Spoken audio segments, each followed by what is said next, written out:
Okay, number 8. Number 8 na, no? Ayan. So, number 8 naman. Number 8, a sample of soil having a water content of 30% has a mass specific gravity which is 1.91, and the specific gravity of the soil grain is obtained to be 2.69. And dalawa na naman, no? Dalawa yung given, pero ang given naman dito, dalawang specific gravity. Alin dyan sa tingin nyo yung i-convert naman into moist or unit weight moist? Tingin nyo. So, ang i-convert dyan into unit weight moist ay syempre yung galing sa sample of soil. Bakit? Yung isa dito, ano sinabi? Soil grains. So, kung sinabing yan, pag yan na naman yung sample na hindi galing sa mismong field, no? Galing yan sa mismong lab. Yan. Then, obviously naman, yun talaga, no? Kasi isa rin na palatandaan nyo dyan, mas malaki talaga yung ano, yung specific gravity ng walang halo. Ayan. Ayan. So, yan, i-convert natin tong ano, mass specific gravity into unit weight moist, no? O, paano natin i-convert? Specific gravity is equals to unit weight ng soil. O, moist na lang, no? Unit weight moist over unit weight ng water. So, ano yung unit weight moist dyan? Ay, hindi. Wala ka palang unit weight moist nga, no? Ang meron ka dyan, specific gravity. Ang specific gravity mo ay 1.69. 1.91. 1.91 is was to unit weight moist over, ano, 9.81. Ayan. So, kuha mo unit weight, what water yan? Unit weight moist nga eh. Unit weight moist. So, ilan ang unit moist natin dyan? 9.81 times 1.91. Lalabas is 18.7371. Then, lagay mo ulit yung mga given. Specific gravity mo. GS pala dito, no? Like ko nakakalimutan. Palitan nga natin to para yung mismo ano. GS, specific gravity is 2.69. Then, moisture content is 30%. Gawin natin 30% gawin natin decimal, 0.3. Ayan. So, kunin natin muna yung void ratio ulit. Paano ulit yung void ratio? O, mapapansin nyo, parang halos pa ulit-ulit na naman tayo sa ginagawa natin, no? So, minamaster na natin yung problem. I hope matapos natin to, medyo ano nyo na, medyo gamay nyo na, practice na lang kailangan, no? So, unit weight moist na kailangan natin dito is unit weight ng water times specific gravity plus specific gravity moisture content. 1 plus E. Okay? 9.81, then specific gravity is 2.69. 2.69 plus 2.69, then 0.3. Ayan, kuha mo dito.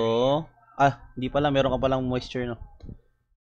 So, kala ko nawawala yung unit weight moist, no? Paano natin ilalagay? Lipat na lang natin sa baba. Ayan, wait lang, lipat lang natin sa baba, no? Para kasya. Kasi ang nawawala pala si void ratio. Okay, 18.7371.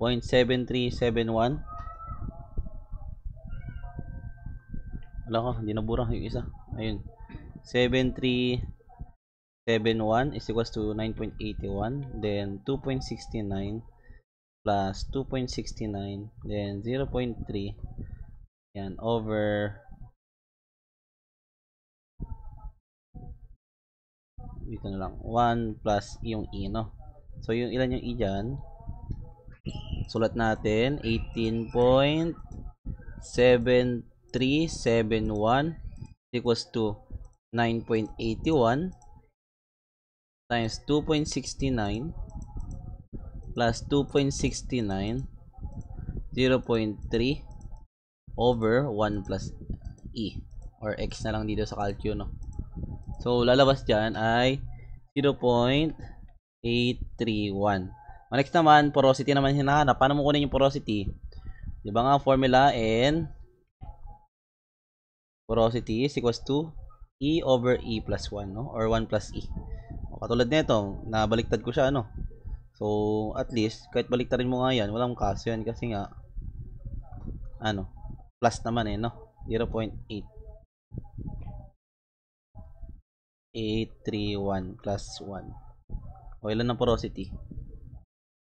1, answer 1 plus answer. Lalabas is 0.45. Gawin mo in percent. In percent, lagi, times mo lang sa 100 lagi, no? Para maging percent. So, 45.38. Ayun, kuha mo, no? 45.4.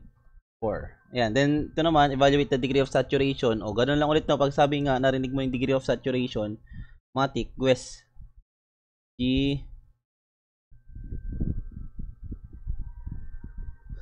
GS, GWES. GWES. Yan, yung G mo, ano yung specific gravity mo dito? 2.69. Then, moisture content mo, ilan yung moisture content? 0.3. 0.3, then degree of void ratio mo is 0.831, then degree of saturation mo is S. Okay, 2.69 times 0.3 equals 0.831, then times X. Yan, shift solve mo lang, lalabas is 9, yan, times mo lang sa 100.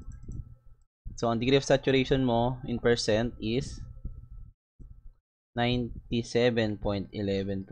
No? O, kuha naman natin in percent. Okay, ganun lang.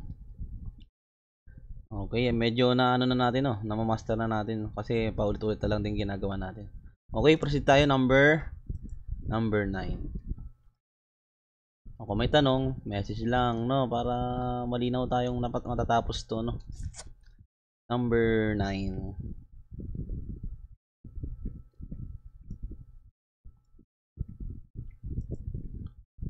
Okay, number 9, in its natural state, a soil mass has a unit weight of 21.7 kilonewton per meter cube. When fully saturated with water, the soil weighs 22.57 kilonewton per meter cube. If the moisture content is 8%, what is the porosity of the soil? O, ano gawin natin formula dyan? Ito, soil mass, unit weight niya is unit weight moist na lang to, no? Unit weight moist is, anong formula niyan? Salpak natin, no? Dito, ay sige, formula na muna ng dalawa. Unit weight moist is unit weight ng water. Unit weight ng water, times specific gravity plus specific gravity moisture content over 1 plus E. Then yung isa naman, unit weight ng saturated, unit weight ng water times specific gravity plus void ratio over 1 plus void ratio. Okay, paano natin isasalpak yan? Salpak natin yan. So, unit weight ng moist muna, 21.7. Then, is equals to 9.81. Then, specific gravity. Meron ba tayo specific gravity? Wala, no? GS plus GS. Then, moisture content mo is gawin natin, ilabas natin to specific gravity para maging isa na lang, no?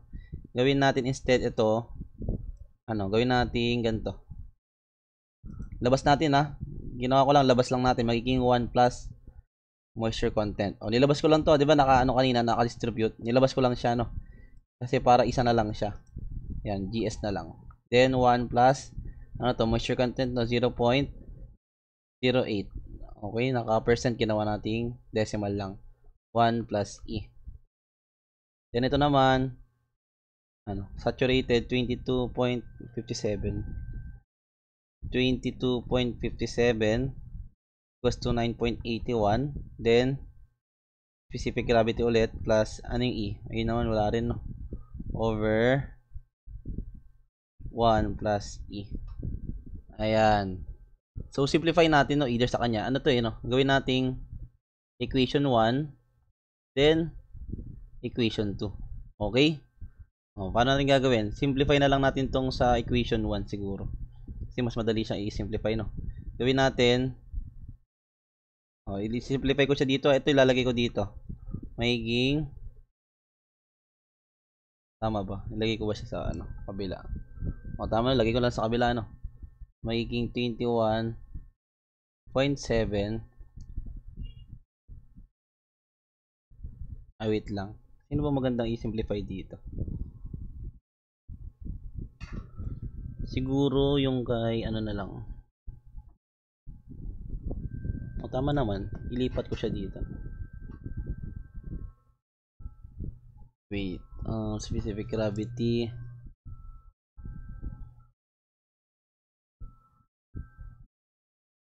Paano yung dito?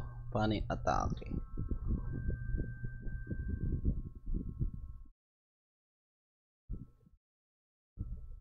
Sige, gawin natin. Simplify na natin tong 1 para maano. 1 plus E. Then, ito yung GS, 9.81.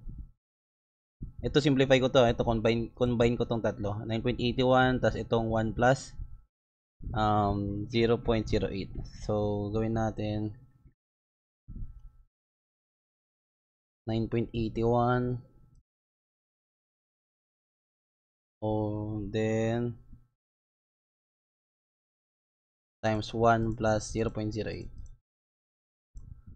Lalabas is yan. Yung burahin ko na 10.5948 then GS, no? Then isama ko na rin to sa kabila itong 21 point divide both side ko siya by 21.7. So divide mo lang sa 21.7.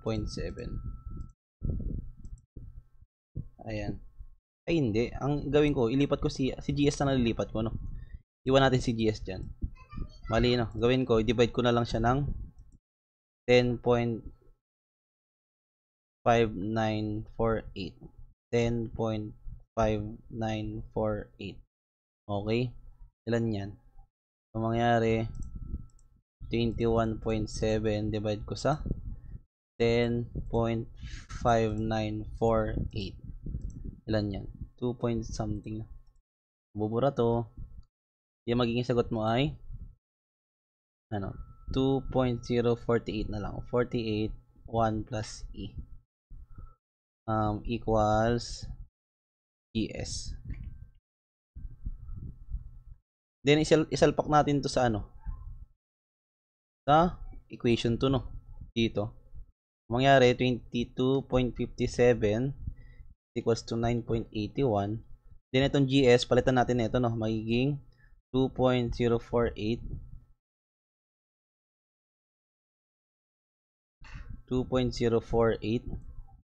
1 plus E. Ayan. 1 plus E plus E. Okay. Tama naman, no? Over 1 plus E. Okay. Ilan to? 22.57. Lagay ko lang to sa numerator. Hindi, sige, wag na muna. Pag mahirap lang. 9.81. Then 2.048 1 plus X plus E mo. Maingat sa sa parenthesis, no? Baka magkulang ka lang dyan isa dyan, mag-iba yung sagot mo, no? Shift solve mo lang. Ilan? Ang void ratio mo na lumabas is E is equals to 0.338. Then hinahanap dito sino? Si porosity, no? So ano yung porosity ulit? N is equals to E over 1 plus E. So 0.338 over 1 plus 0.338 ilan? So lagay mo lang dyan answer over 1 plus answer. Lalabas is 0. Tama ba? 2.27 or 2.25 na. Times mo lang sa 100 para maging percent is 25.27%. Okay? Ganun lang guys Baka lang to sa round up lang. Nung decimal dito, no? Pero yun sagot na 2.25 or 2.27. Ayan. So, ganun lang. Ang haba no, pero 1 point lang yan. Pero pag nagagawa mo na yung ganito, medyo ano na yan, no? Okay ka na. Malapit ka na matapos na ano, sa soil properties, no? Ayun. O sige, pag may tanong dito, message lang ako, no? Yun lang naman. Ginamit ko lang naman dito yung unit weight mo is then unit weight sat, no? Okay, proceed tayo number 10 naman, no? Ayan. So, number 10.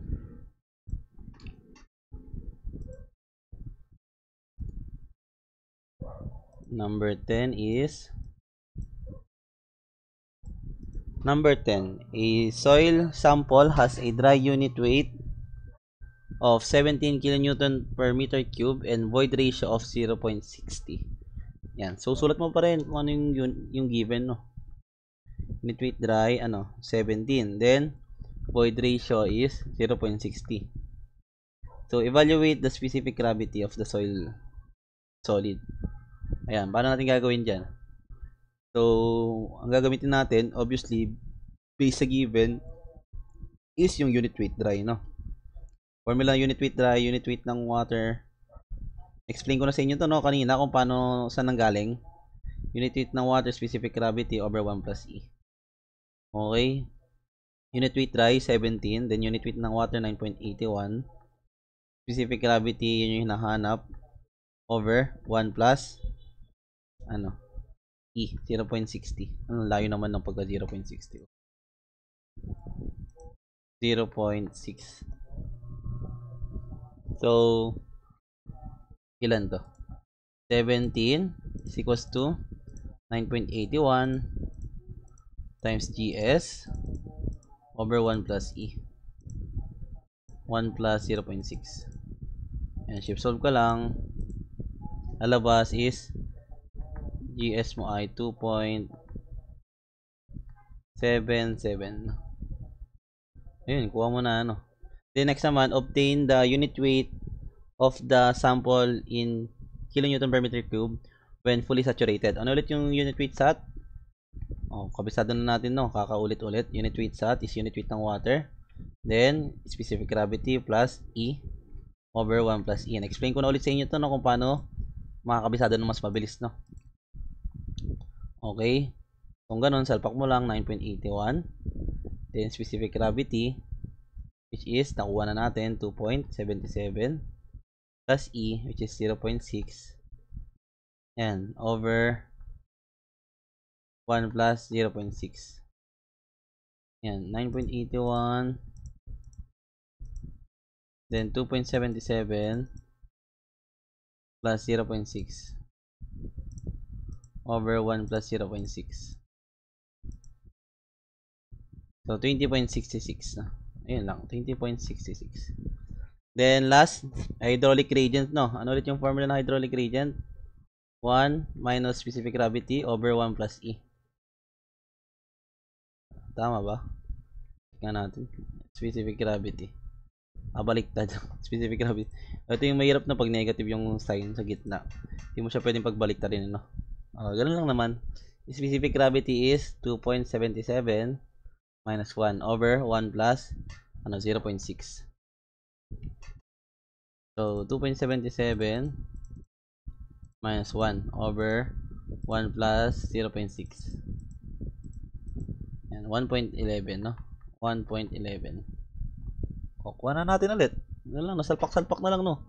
Medyo bumibilis na, Pag ilang beses ka na nagsasolve, mas mapapabilis na, Ayun. So, tapos na, number 10. Okay? Sige. Proceed tayo, number 11 naman.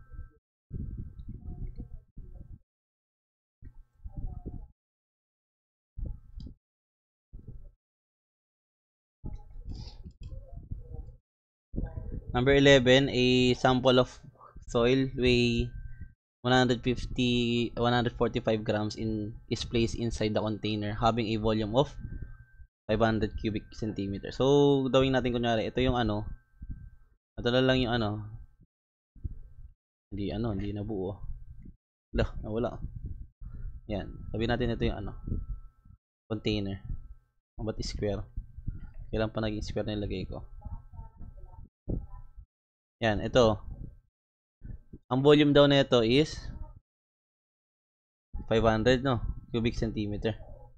Yan ang volume niyan. Then, ano sabi niya dito? May soil ka daw dito. 145, no? I-soil sample weighing, hindi. Basta may soil ka dito, no? Tama naman dito. Ang soil mo, ang bigat daw niyan is 145 grams. Then, ano pa? Determine the unit weight of the soil if the volume of water added to the container with soil is 420. So, yung water daw dito, nung nilagay mo, ang napuno niya daw is 420 cubic centimeter. O kung 420 ang water mo, ilan ang ano mo? Soil mo dyan. E di, kung ilan yung natira, no? Ibig sabihin pala, volume ng container, volume ng soil is equals to volume ng container minus volume ng water, no? Ibig sabihin, 500 minus 420. O ilan yung volume ng soil mo? 80 cubic centimeter, no? Okay? Then, ano pa? Makuha na natin yung unit weight ng soil, no? Paano kunin mo unit weight ng soil? Unit weight ng soil is, meron kang weight ng soil over volume ng soil, no? Ano yung weight ng soil mo dyan? Yung 145 grams. Then, 145 grams, then volume mo naman is 80 cubic centimeter. Ang gawin natin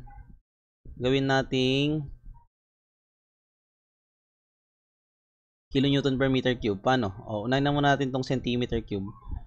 1 meter equals to 100 centimeter cube, no? Tama. Cube. Then, sunod mo naman, itong grams. Gawin mo, 1 kilogram is equals to 1,000 grams, no? Ano sunod pa? Times mo sa 9.81, no? 9.81 meter per second squared. Since naka kilograms ka na, no? Diba kilograms, meter per second squared magiging newton. So, yan, kailangan mo maging kilonewton. Paano magiging kilonewton daw? 1 kilonewton is 1,000 newton, no? Okay, ganun lang. Tingnan natin kung lalabas yung sagot. 145 over 80. Then, times mo sa 100 cube.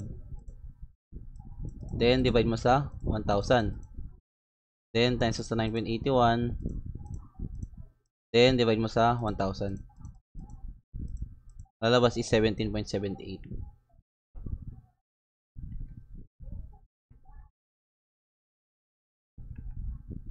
Kilonewton per meter cube, no?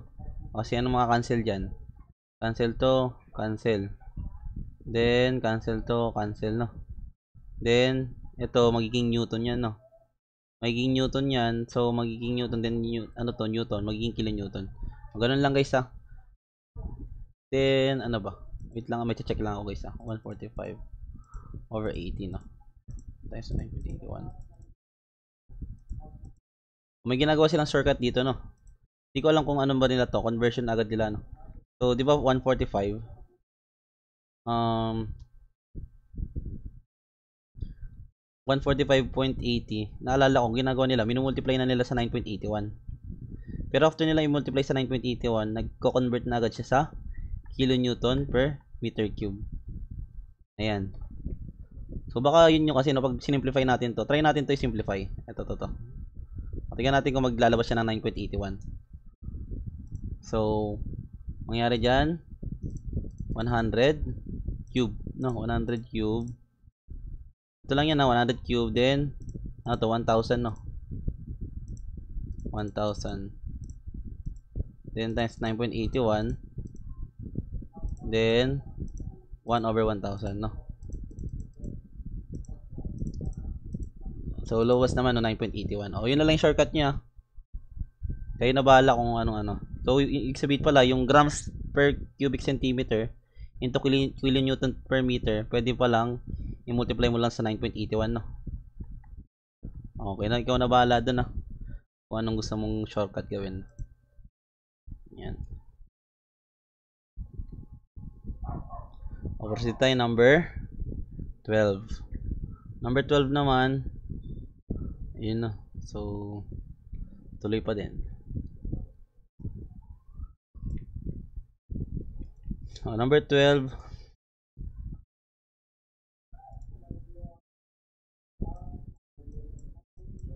a soil sample has a dry unit weight of 17 kN per meter cube and void ratio of 0.6.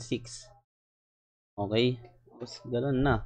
Ano nang gagawin natin? Base sa given, meron kang dry unit weight at void ratio, edi unit weight ng dry ulit, no? So, specific gravity times unit weight ng water over 1 plus void ratio. Anong unit weight dry mo dyan? 17 is equals to specific gravity, yun yung hinahanap. Then, unit weight ng water, 9.81. Over 1 plus yung, void ratio, 0.6. Yan, kuha mo si specific gravity. Ha?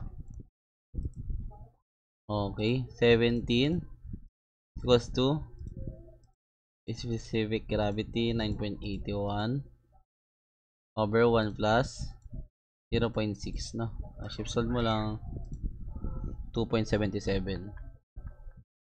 Okay, then next mo naman, obtain the unit weight of the sample in kilonewton per meter cube.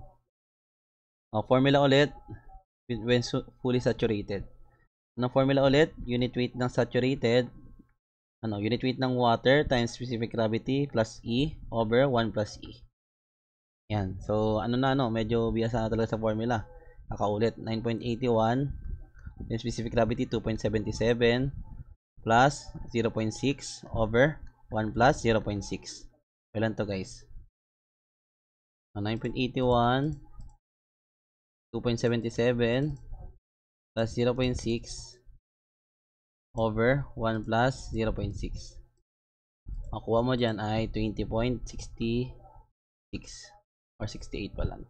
Baka sa lang to conversion. Pero pares pa naman, no? Okay naman. So, yun. Then last, itong hydraulic reagent, no? Yan. So, to? Specific gravity minus 1 over 1 plus E. Ang specific gravity mo, 2.77 minus 1 over 1 plus 0.6. O, ilan to, guys? So, 2.77 minus 1 over 1 plus 0.6. Lalabas is 1.11, no? O, ganun lang. Parang, di ba naulit yung tanong? Baka naulit pala, no? Baka naulit pala. Pa natatanggal. Kayong oras yun, ah. Sige, mamaya tatanggalin ko na lang, no? Ayusin ko na lang. Kaya pala sabi ko, ba't parehas lang yung tanong? Pero at least na-practice kayo, no? Sige, dito naman, number 13. Number 13 naman, the initial void ratio of a layer of soft clay. Ito, parang hindi naman siya masyadong related sa Pero may void ratio kasi, no? Sa yata ito soil consolidation. Pero sige, sama na natin to. The initial void ratio of a layer of soft clay that is 6 meters thick is 0.4 under a pressure of surcharge load. Above it, the void ratio decreased by 1/2. Evaluate the reduction in the thickness of the clay layer in meters. Yan. So, kung ganun, ano yung formula niyan? Wait lang, ba't ko dyan binabasa? Sulat na nga natin dito.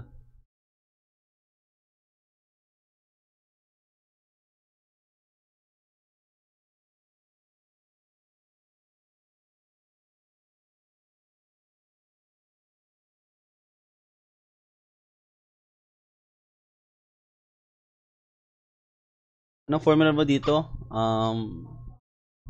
Change in height is equals to original height, then change in void ratio over 1 plus void ratio. Yan lang naman gagamitin mo dyan, no? Actually, kaya ko rin ito sinama na kasi sobrang labasin din na ito. Halos kada sunod na batch, merong gantong problem. Kaya, dapat familiar na kayo sa formula. So, paano natin sasalpak yan? H is equals to, yung H mo dyan, yung thickness, no?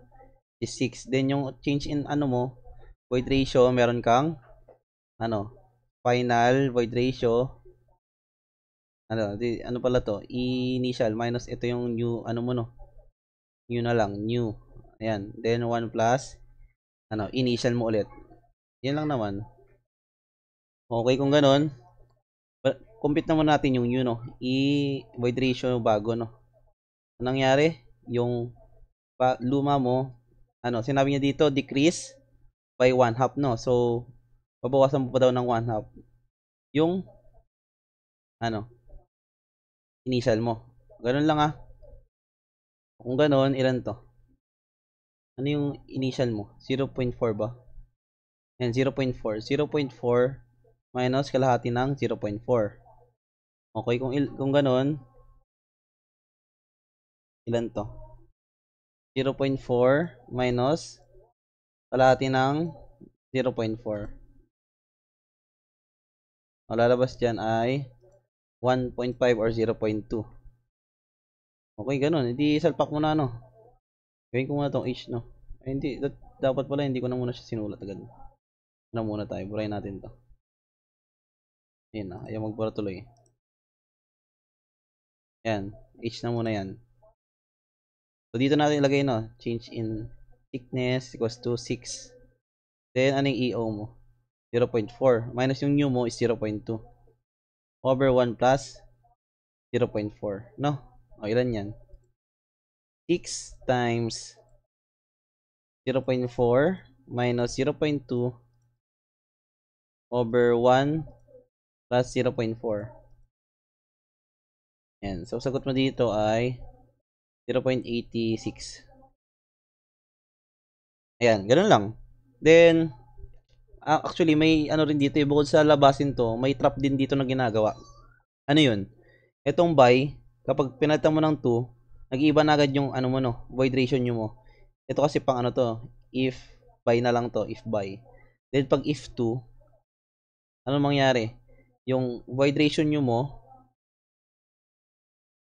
nangyari sinabi niyang reduce, ay decrease to 1/2. Pag decrease to 1/2, anong nangyari dyan? Rekta mo na, i-decrease mo ng 1/2.